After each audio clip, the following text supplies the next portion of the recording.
Mari berdoa, saudaraku. Bapak kami bersyukur untuk hari ini. Untuk setiap hal indah yang sudah Tuhan berikan kepada kami. Kami tahu kehadiran Tuhan menenteramkan kami. Bukan karena lingkungan di sekitar kami, tapi Engkau yang memberikan kedamaian dalam hidup kami. Oleh karena itu Tuhan, hari ini secara khusus berbicaralah kepada kami. Biar kami menjadi anak-anak Tuhan yang menaati kebenaran firman-Mu. Dan pakai setiap kami untuk menjadi alat Tuhan memperluas pekerjaan Allah di tempat ini. Terima kasih Tuhan Yesus, kami bersyukur untuk hari ini dalam nama-Mu.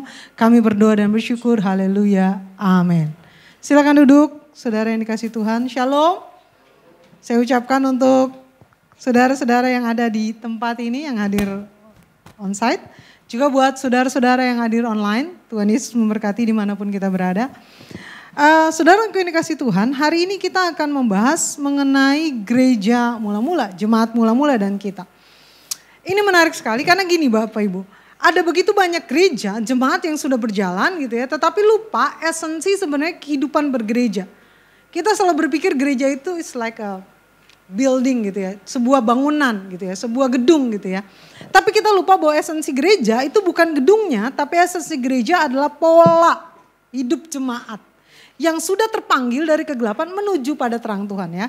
Jadi hari ini kita mau belajar bagaimana pola itu saudaraku. Dalam Kisah Rasul pasal 2, saya akan bacakan untuk saudara. Kisah Rasul pasal 2 ayat 41 sampai 47. Kisah Rasul pasal 2 ayat 41 sampai 47. Saya akan bacakan, saudara dengar dengan baik dan simak dengan baik. Cara hidup jemaat yang pertama. Orang-orang yang menerima perkataannya itu memberi diri dibaptis. Dan pada hari itu jumlah mereka bertambah kira-kira 3.000 jiwa. Mereka bertekun dalam pengajaran rasul-rasul dan dalam persekutuan. Dan mereka selalu berkumpul untuk memecahkan roti dan berdoa. Maka ketakutanlah mereka semua, sedang rasul-rasul itu mengadakan banyak mukjizat dan tanda. Dan semua orang yang telah menjadi percaya tetap bersatu dan segala kepunyaan mereka adalah kepunyaan bersama. Dan selalu ada dari mereka yang menjual harta miliknya lalu membagi-bagikannya kepada semua orang sesuai dengan keperluan masing-masing. Dengan bertekun dan dengan sehati mereka berkumpul tiap-tiap hari dalam bait Allah. Mereka memecahkan roti di rumah masing-masing secara bergilir dan makan bersama-sama dengan gembira dan dengan tulus hati. Sambil memuji Allah dan mereka disukai semua orang. Dan tiap-tiap hari Tuhan menambah jumlah mereka dengan orang yang diselamatkan.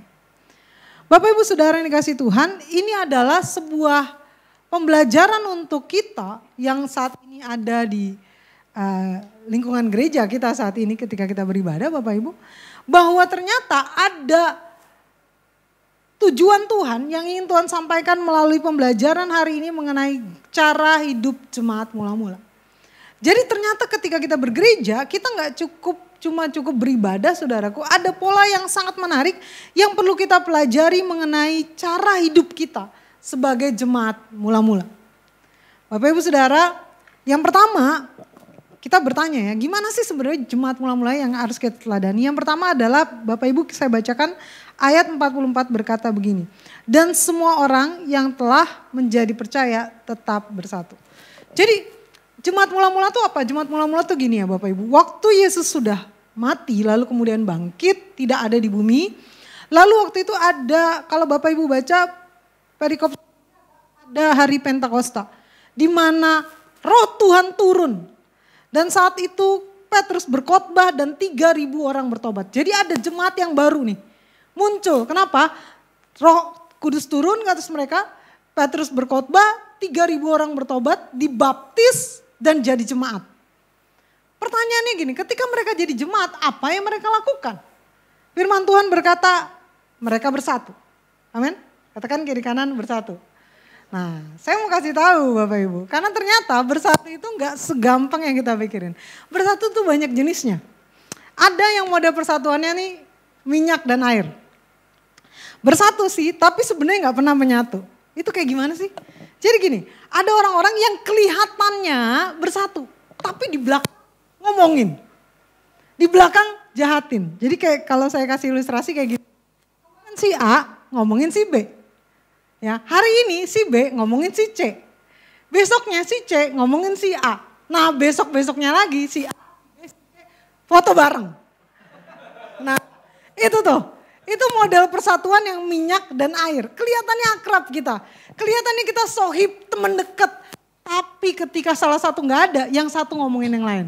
Kita pasti tuh punya teman-teman kayak gitu. Kalau ketemu, hai, wah cipika-cipiki dengan kawan kita. Tapi saat kawan kita nggak ada, mulailah dengan sebuah perkataan gini. Lu tahu nggak? Nah itu tuh. Itu dari situ awalnya. Tapi jangan bilang siapa-siapa ya. Gue cuma mau ngasih tahu lu. Itu awalnya.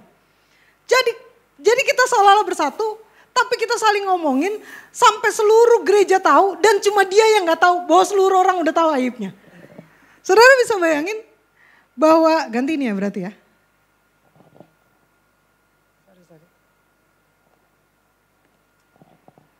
Cek. Sebentar ya. Cek ya. Saudara bisa bayangin persatuan seperti ini sebenarnya bukan persatuan. Karena kalau saudara lihat, dia tidak pernah melarut minyak, tidak pernah larut di dalam air. Kita seolah-olah ada di satu wadah yang sama, tapi kita saling menjatuhkan satu dengan yang lain. Kita mulai menjelek-jelekan, mulai dari anaknya, mulai dari pasangannya, mulai kita jelekan keluarganya, orang tuanya. Teman-teman bisa bayangin gak? Suatu ketika saya ketemu dengan kawan saya, ketika kuliah gitu ya. Udah lama gak ketemu, sekitar 8 atau 7 tahun lah.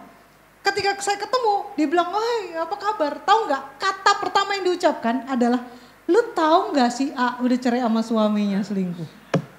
Ini imagine, padahal kita duduk satu meja bareng, nanti dia datang juga, ikut acara makan bersama itu, tetapi sebelumnya sudah diperkenalkan dengan kalimat yang buruk kepada teman-teman yang lain yang udah datang duluan. Jadi satu meja makan itu udah tahu, dia selingkuh, dia bercerai, tapi orang ini tidak tahu bahwa seluruh meja itu sudah tahu. Bapak Ibu bayangkan, persatuan seperti ini adalah persatuan yang bukan menyatu. Makanya saya punya geng ya, saya punya geng isinya 3 orang, ini geng nih saya sebut nih. Tapi orang nanya gini, pernah nggak ya ada salah satu misalnya si A sama si B, kalau saya lagi jalan sama si A, saya ngomongin si B atau si A ngomong si B gitu, pernah nggak? Saya bilang ke teman saya yang tanya itu, saya bilang kalau itu terjadi, saya udah nggak mau berteman dengan mereka. Karena kenapa? Kalau dia bisa ngomongin salah satu teman saya, berarti dia juga bisa ngomongin saya di belakang. Betul ya? Maka ini bukan persatuan. Jadi jangan ada kayak gini. Di gereja mula-mula persatuannya bukan seperti ini. Tapi juga kita mengenal model persatuan emas dan logam lain. Saudaraku kalau melihat di bagian atas, itu ada batu emas. Itu sebenarnya seperti batu, bukan batu, tapi sebenarnya dalamnya komposisi.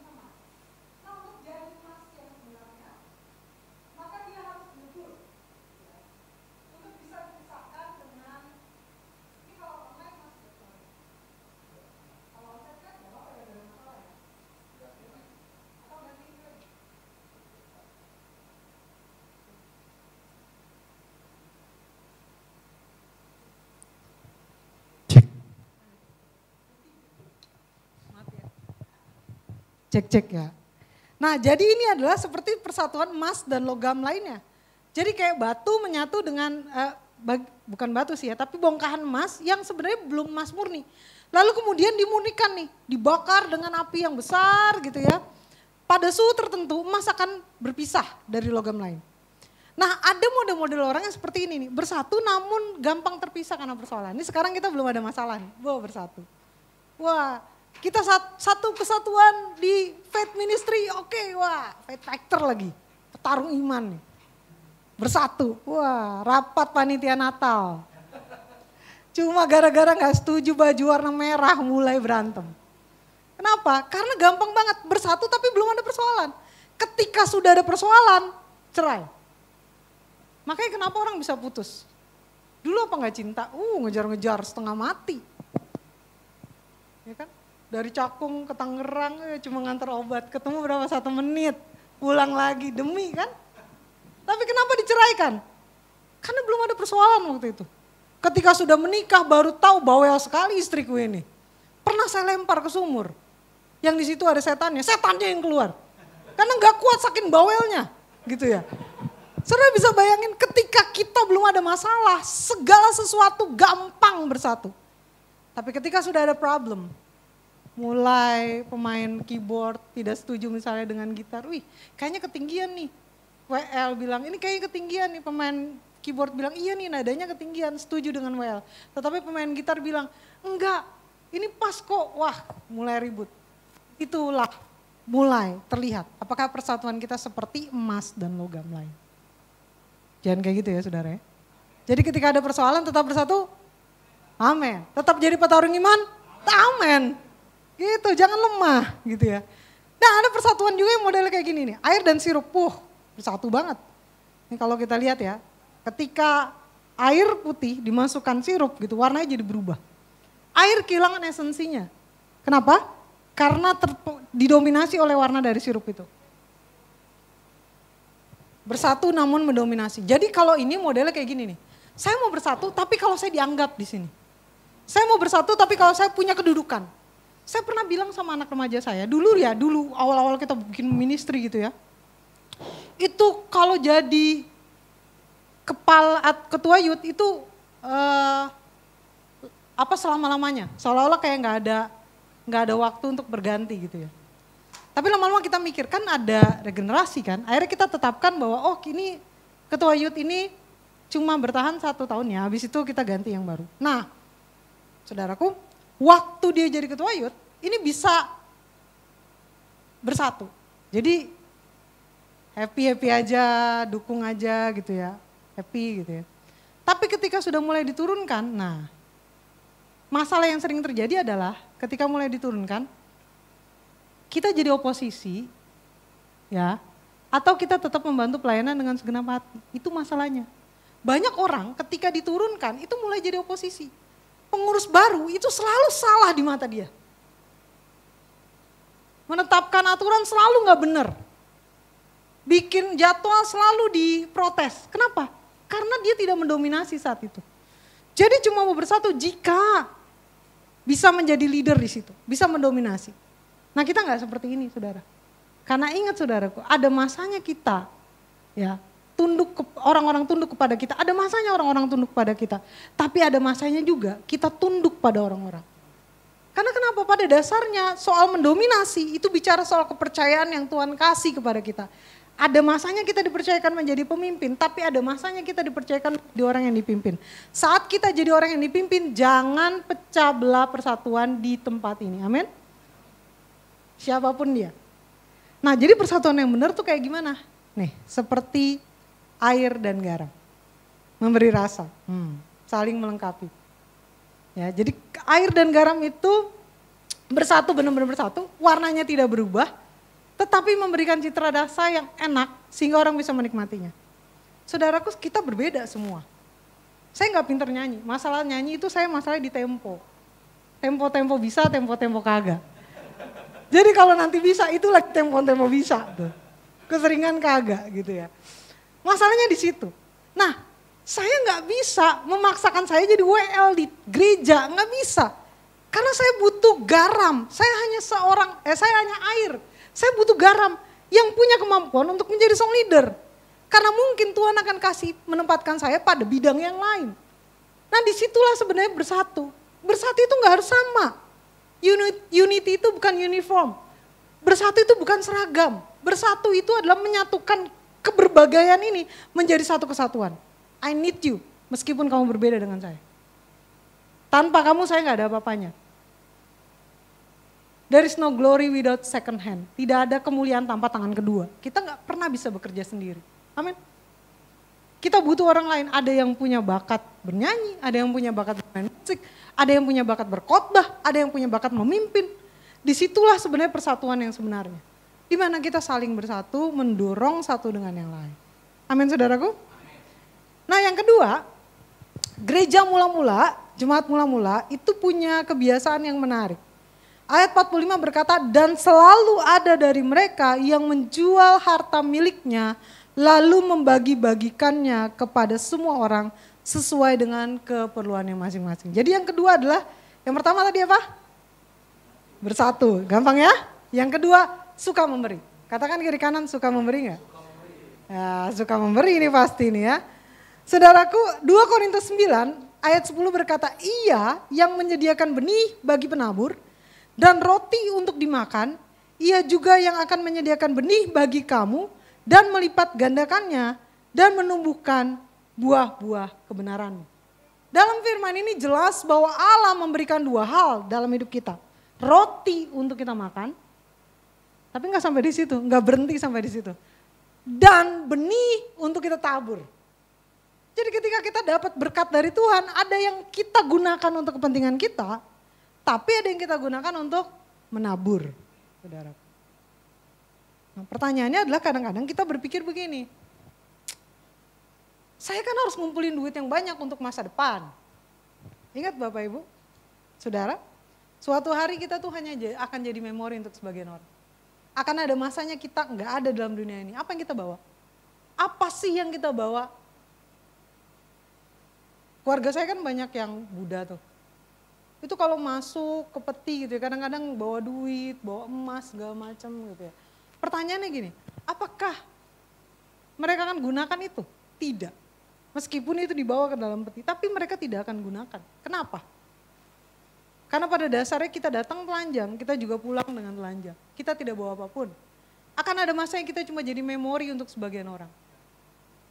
Berapa lama kita diingat? Oh, untuk saudara, jemaat kalau dengar saya meninggal, mungkin akan merasa, oh temennya Pak Temi ya, wah sedih. Sebentar, berapa lama? Nggak nyampe 1 menit. Tapi mungkin Temi lebih dalam. Mungkin bisa sebulan ya, syukur-syukur sebulan ya Tem.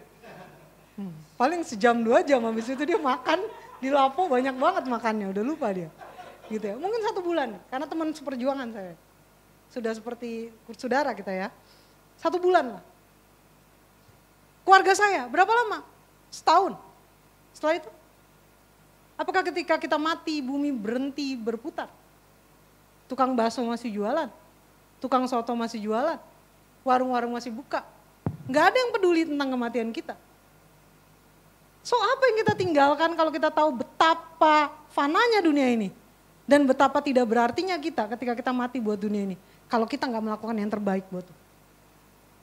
Karena bagi Tuhan kematian, karena bagi kita kematian yang membuat, yang menghargai kematian kita itu bukan dunia. Yang menghargai kematian kita itu adalah Allah. Betul? Ketika kita mati dunia tetap berjalan. Bahkan mungkin dunia tidak peduli dengan kita. Tapi Allah dengan tangan terbuka dan menyambut. Sabaslah hambaku yang setia.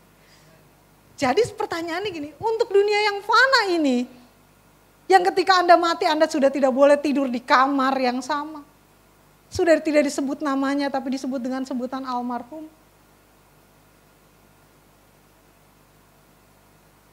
Kepada dunia yang seperti ini saudaraku, apa yang kita mau cari? Kita nggak bisa dapat apa-apa dari dunia yang seperti ini. Yang kita lakukan adalah giving. Karena kita sedang mengumpulkan harta kita di surga. Yang ketika saudara meninggal, di sana saudara akan disambut dengan luar biasa. Masuk ke dalam pesta anak domba. Amin. Terus kemudian kita bertanya begini, oh saya nggak cukup, oke, saya tahu saya harus memberi tapi saya nggak cukup uang untuk memberi. Saya belum kaya. Kapan saudara kaya? Orang kaya pun tidak pernah cukup dengan kekayaannya, saudara. Dulu waktu gaji masih 1,5 juta, cukup kan? Karena kenapa? Kita minumnya tuh di warung kopi Burjo. Yang 1 gelas kopi 2.500, kopi mix ya, kopi mix saset 2.500 diseduh di situ.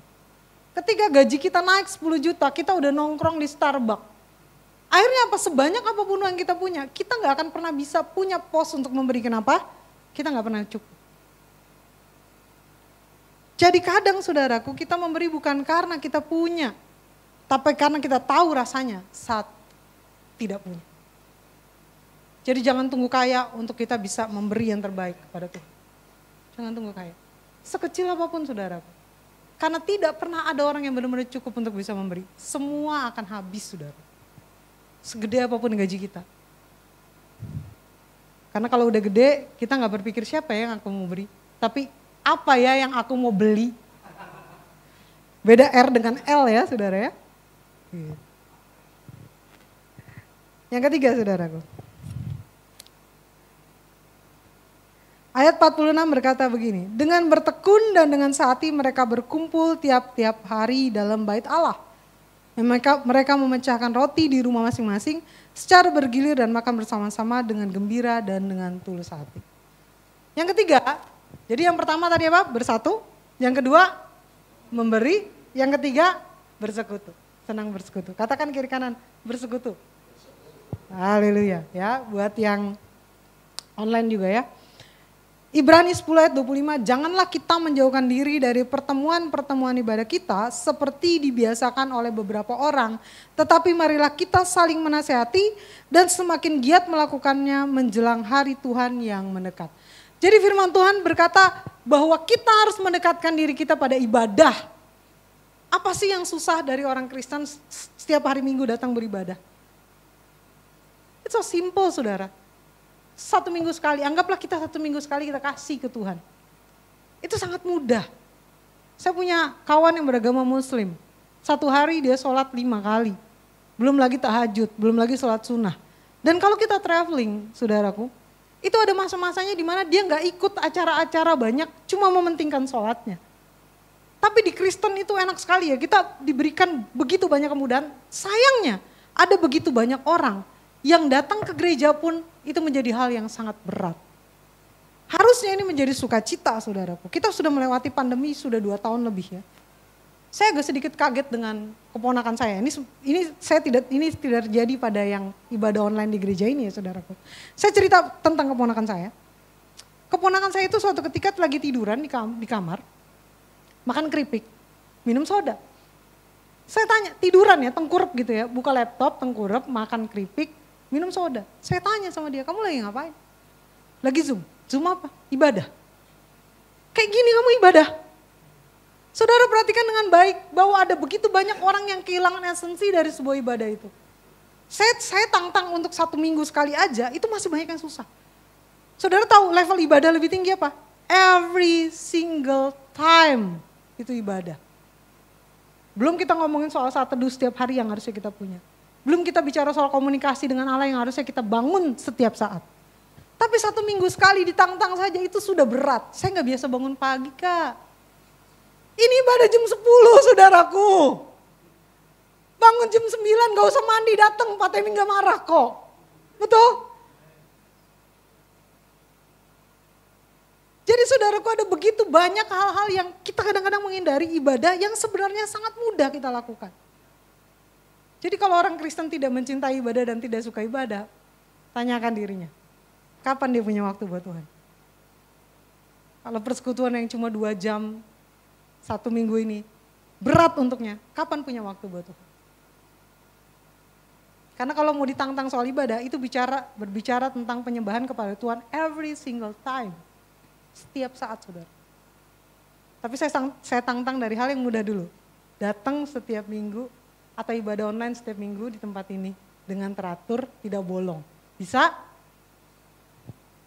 Mudah ya? Saudara, oh saya ada di Bali. Oh puji Tuhan sekarang online. Bisa tetap ibadah. Dari hal kecil. Karena nanti level berikutnya saudara bangun saat teduh setiap hari. Level berikutnya saudara berbicara dengan Tuhan every single time. Amin. Yang berikutnya saudaraku. Nah ini menarik nih ya. Ayat 47. Sambil memuji Allah ya. Dan mereka disukai semua orang. Saya bacakan sampai sini dulu. Ini menarik. Jadi yang pertama adalah apa? Bersatu. Kedua memberi. Ketiga bersekutu. Keempat disukai banyak orang. Nah ini. Jadi 1, 2, 3 itu bicara soal ibadah kita kepada Tuhan ya.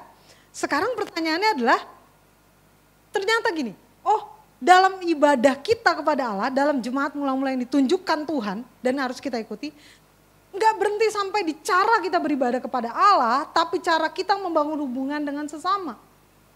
Sebab firman Tuhan berkata, mereka disukai banyak orang, semua orang. Ini berbicara ibadah kita nggak bisa stop sampai di gereja saudaraku. Ternyata ibadah kita itu sampai dalam pergaulan kita di masyarakat. Ayo jangan terlalu jutek lah ditanya, Kak udah dikirim belum emailnya? Jawabannya, kamu udah lihat email belum? Udah buka email kamu? Padahal ngejawab iya, itu lebih mudah, cuma 2 suku kata. Tapi kita milih, kamu udah lihat email? Udah buka email kamu? Sakit kan orang dengernya kan? Padahal jawab sudah, itu cuma 2 suku kata, lebih gampang. Nah kita kadang-kadang ribut untuk hal yang kecil kayak gini. Bapak Ibu, nih teman-temanku yang cewek, saya mau tanya. Ibu-ibu kan ras terkuat di bumi ya. Kalau dia sen ke kanan, beloknya ke, iya nih banyak yang meresahkan nih Kak. Serem ini di sini nih. Kalau dia belok kanan, sennya ke kanan, enggak dibelok dia. Dia berhenti di tengah jalan, beneran. Itu makanya mobil saya penyok tuh depannya tuh. Gara-gara ibu-ibu berhenti di tengah jalan gitu ya. Kita masih jalan nabrak jadinya. Nah, suatu ketika ada kawan saya. Ibu-ibu kayak gitu tuh, sen ke kanan, belok ke kiri. Akhirnya terjadilah ngerem mendadak, nggak nyampe kecelakaan, nggak nyampe nabrak, nggak nyampe lecet mobilnya. Tapi dia buka kaca.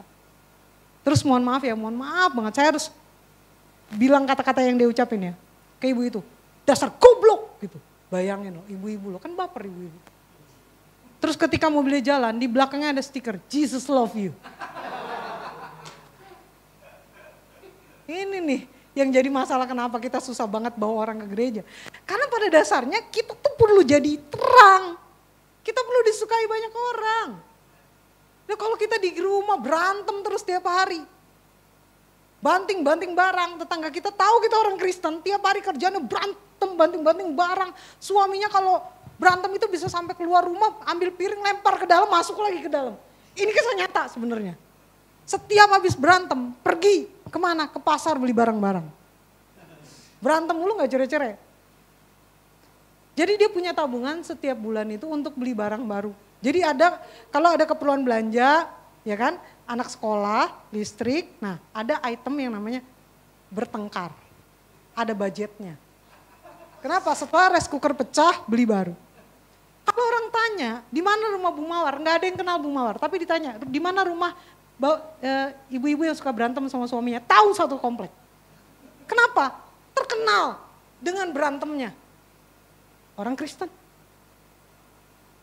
Makanya sebenarnya ibadah itu nggak cukup sampai di sini. Kita jadi berkat buat di sekitar kita. Jangan cuma orang ngepot di jalan sedikit, kita marah-marah, kita bentak-bentak. Jangan kita berantem mulu sama suami kita sampai nggak jadi berkat buat tetangga. Kita mau udah baik, udah sayang-sayangan lagi, tetangga udah mikir apa. Cuma soal daunnya jatuh ke tempat kita tapi buahnya enggak, kita ngomel terus panjang hari. Saya nyabutin rumput depan rumah saya, di depan rumah saya depan tetangga itu saya cabutin juga rumputnya.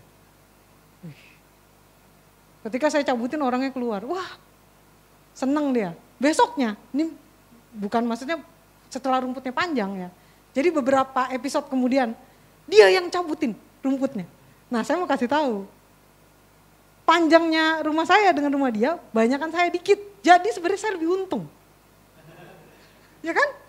Jadi ketika kita melakukan terang, kita akan mendapatkan kemenangan itu. Saudaraku ayo, jangan kita dikit-dikit galak banget sama orang.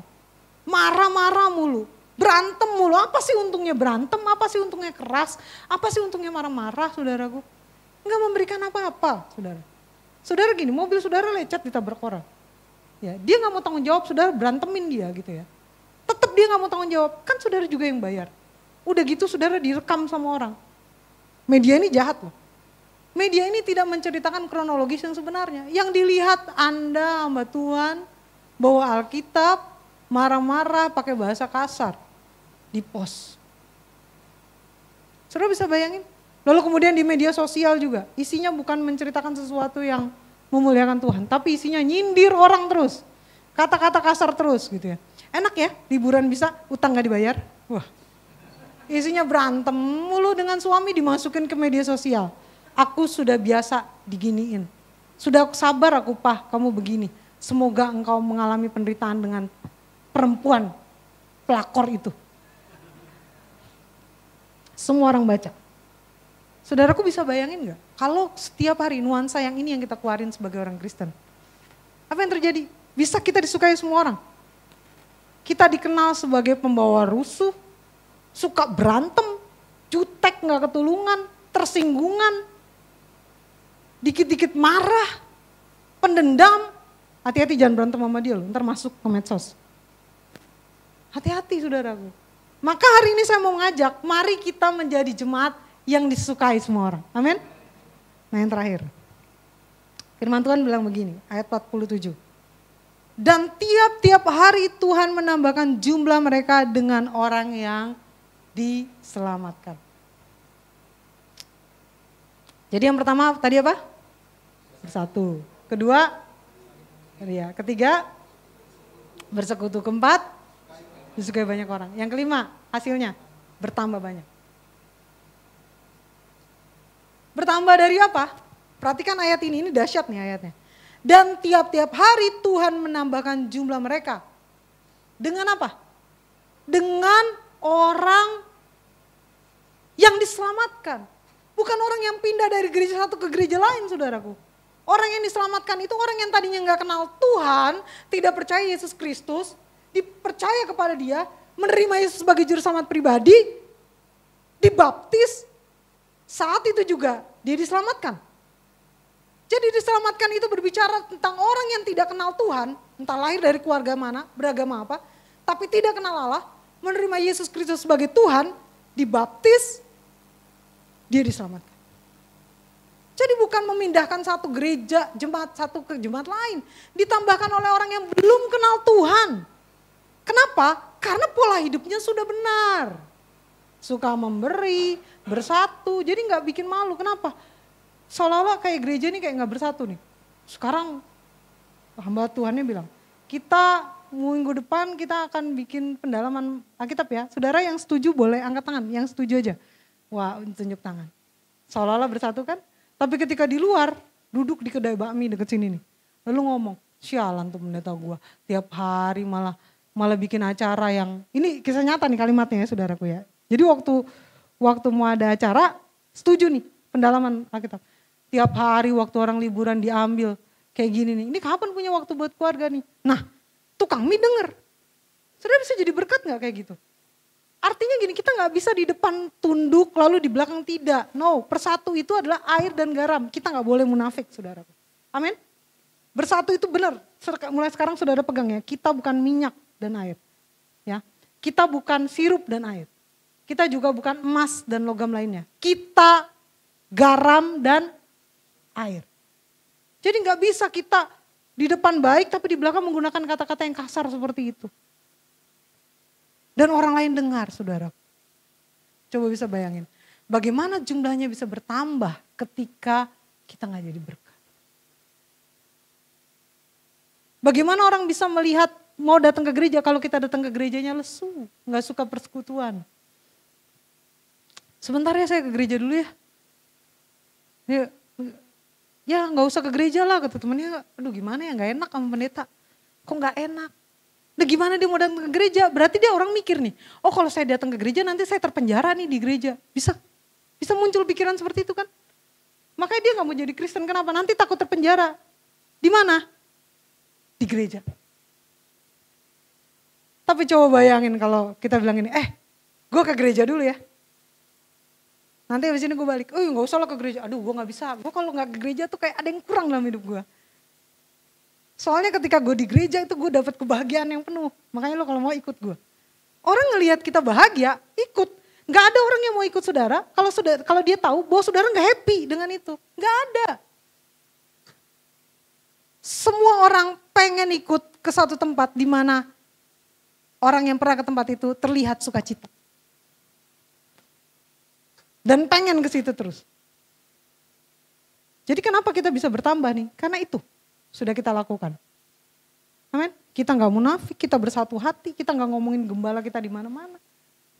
Kita benar-benar memberi satu dengan yang lainnya.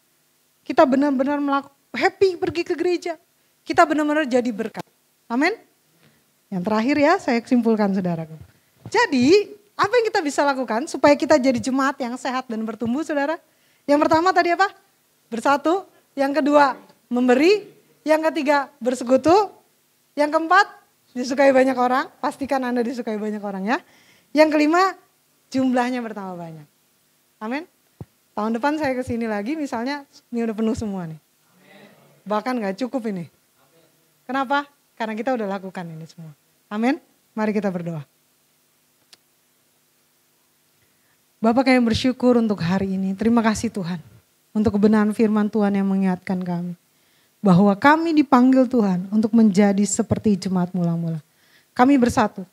Kami tidak munafik. Kami saling menolong satu dengan yang lainnya. Bahkan kami juga Tuhan menjadi orang-orang yang bersekutu. Bersuka cita dengan persekutuan kami. Sehingga kami juga jadi berkat untuk banyak orang dan disukai oleh banyak orang. Tuhan, terima kasih untuk hari ini. Kami tahu ini tidak mudah. Tetapi kami ingin mengerjakannya bersama dengan Engkau. Kami bersyukur untuk firman-Mu yang ajaib.